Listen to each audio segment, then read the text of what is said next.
parents, just wanted to touch base with you, make sure you're doing well, offer you another resource or two to check out while you are at home more with your kiddos and while you are finding yourself more and more in the driver's seat in how your kids are going to learn about Jesus and grow in their spiritual faith.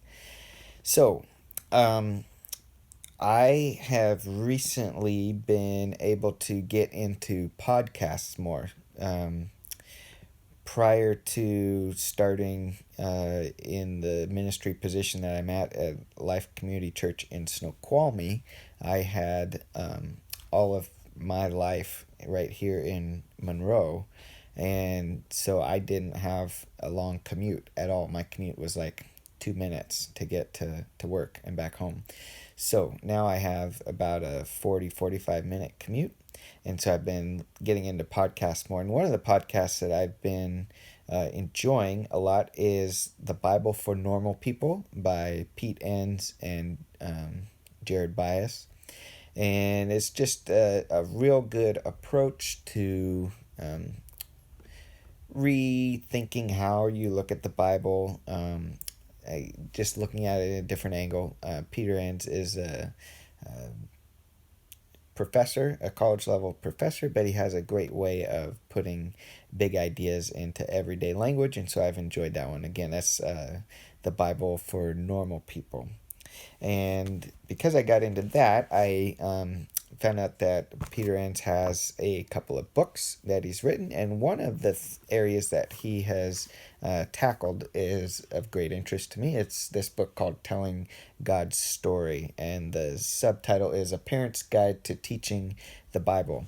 This is just the kind of the method behind the madness kind of book. It's just a short one, 99 pages long, but it also introduces a fully developed curriculum that he was a part of producing that you can also find online through olivebranchbooks.net. So you can find this book and you can find the curriculum that goes along with it. So I just want to talk about this real quickly. As a resource that I have appreciated and maybe you might find helpful.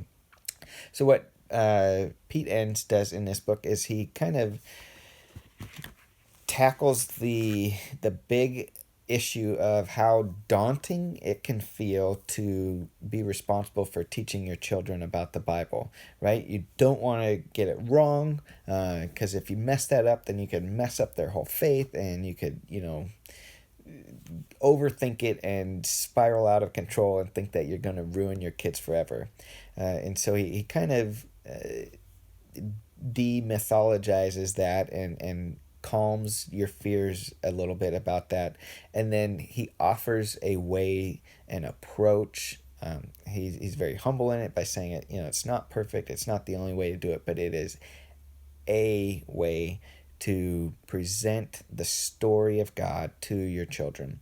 And so I just want to offer one quick thing, piece of advice that he offers there, and I've heard it from some other people too that I respect, but it's this, that the starting point in teaching your children about God's story, and particularly about the Bible, the starting point should always be the story of Jesus.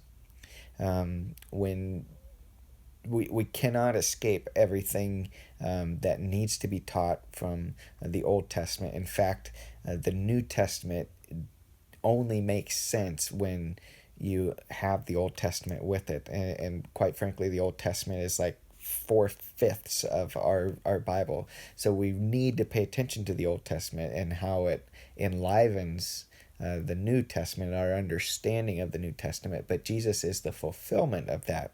And so before we start talking about, well, did God really command Joshua to wipe out every single foreigner that was in the promised land, and did God command genocide? Before you start tackling that question with your 6-year-old, let's talk about Jesus and start from there, because then that gives us a touchstone, a reference point to come back to and tackle those harder subjects. And those harder subjects make a lot more sense in light of Jesus.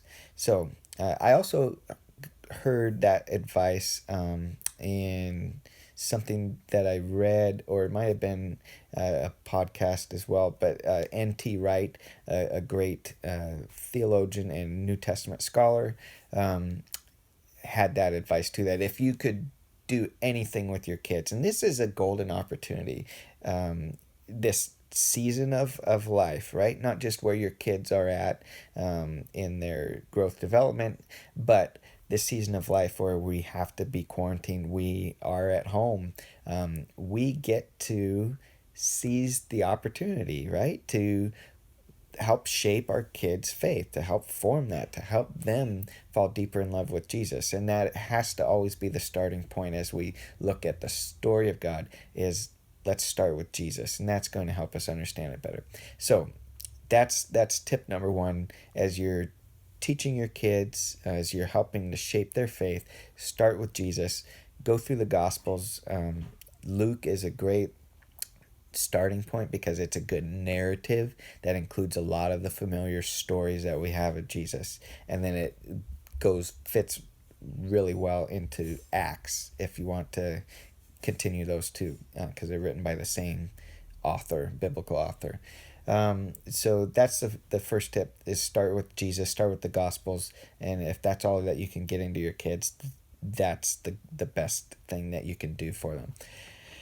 The second thing is you can only teach out of what you know. So for yourself, start with the Gospels, right? Start with Jesus. Come to understand that better. Look at resources that are available to you to do that. And that's part of what the curriculum that goes along with this does, is it helps you as a teacher put on that hat and that lens and go through the process first of what am I going to discover that then I can teach my kids about who Jesus is.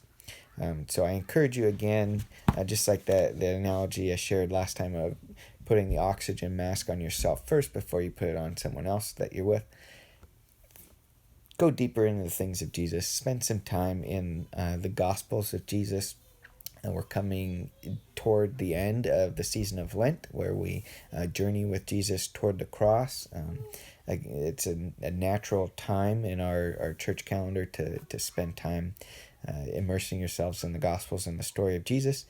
I really hope you're doing well. I know we have had our ups and downs here in our house, but keep pointing toward Jesus. Keep pointing yourself toward Jesus so that you can have grace and patience and just drip in love for those kids that He has placed in your care, that you are stewards of, right?